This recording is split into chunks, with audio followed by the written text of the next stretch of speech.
pattern of unsolved murders, particularly among young African American women, was just the beginning of a thrilling and chilling story. A serial killer, later identified as Henry Louis Wallace, terrorized the city of Charlotte, North Carolina during the early 1990s. What sets this case apart is that the killer knew the majority of his victims personally, making the crimes all the more eerie and unsettling. Henry Louis Wallace was born on November 4, 1965, in Barnwell, South Carolina. His childhood was fraught with challenges and neglect. He lived with his mother, Lottie Mae Wallace, his older sister, and his great-grandmother in a home that lacked basic amenities such as running water and electricity. Lottie Mae was a neglectful and abusive mother, both physically and psychologically. She showed little patience for her son and subjected him to harsh treatment from a young age. The family was also impoverished, and Henry often wore hand-me-down clothing from his sister. At the age of 8, a traumatic event further disturbed young Henry's psyche. He witnessed a gang sexual assault, an experience that he later claimed triggered violent fantasies of dominating women. As he grew older, his disturbing tendencies manifested, and at 16 years old, he attempted to sexually assault his friend's younger sister. This pattern continued as he engaged in rough sex with sex workers. Despite his troubled upbringing, Wallace managed to be involved in school activities. He attended Barnwell High School, where he served in the student council and became the school's only male cheerleader after his mother prevented him from playing football.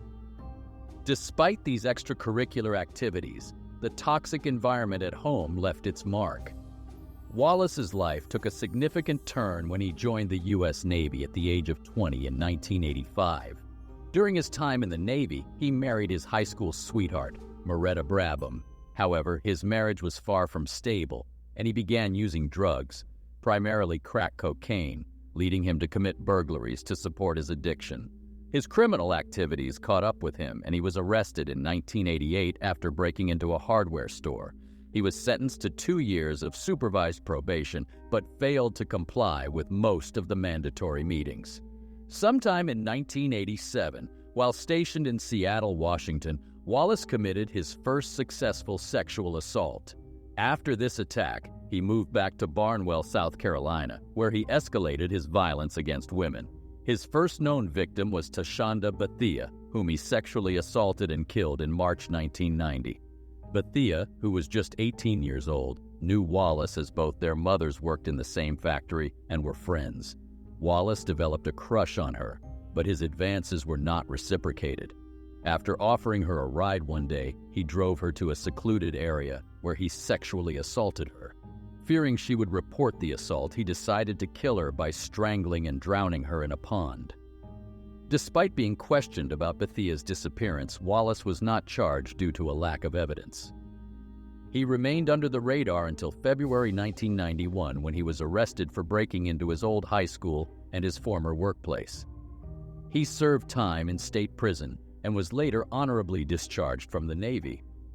After his discharge, Wallace relocated to Charlotte, North Carolina, where he found work at fast food restaurants before becoming a manager at a Taco Bell near Eastland Mall.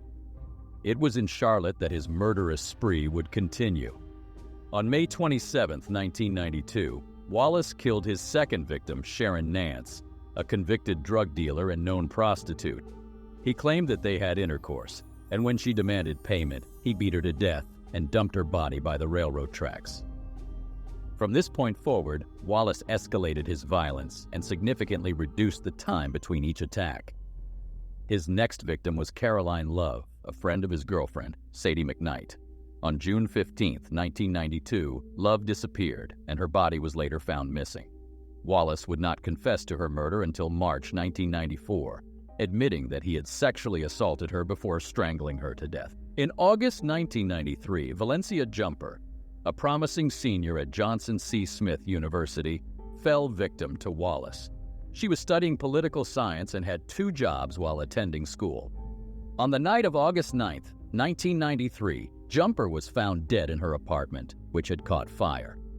Dr. Sullivan performed her autopsy and later changed the cause of death to strangulation after Wallace's confession. 5 months passed before Wallace struck again.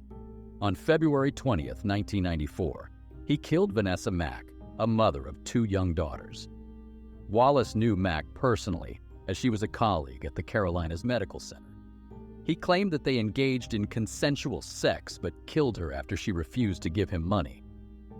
The community began to notice a pattern of unsolved murders, particularly among young African American women, and became concerned that law enforcement was not taking these cases seriously enough.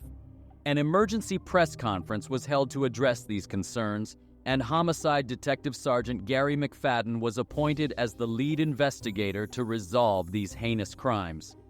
It was only after Wallace's arrest in March 1994 that the pieces of the puzzle started falling into place. He confessed to the murders of 10 women, including those detailed above. The police linked all the cases to him, and the Charlotte community finally breathed a sigh of relief. In 1997, Henry Louis Wallace was sentenced to death for his monstrous crimes. His reign of terror had come to an end, but the scars left on the victims' families and the community as a whole will endure forever. The case of Henry Louis Wallace serves as a chilling reminder that danger can sometimes be found in the most unexpected places, even among those we consider close to us. The Charlotte Strangler case remains one of the most notorious and haunting serial killer cases in the city's history, leaving an indelible mark on the community and serving as a stark reminder of the darkness that can lurk within human souls.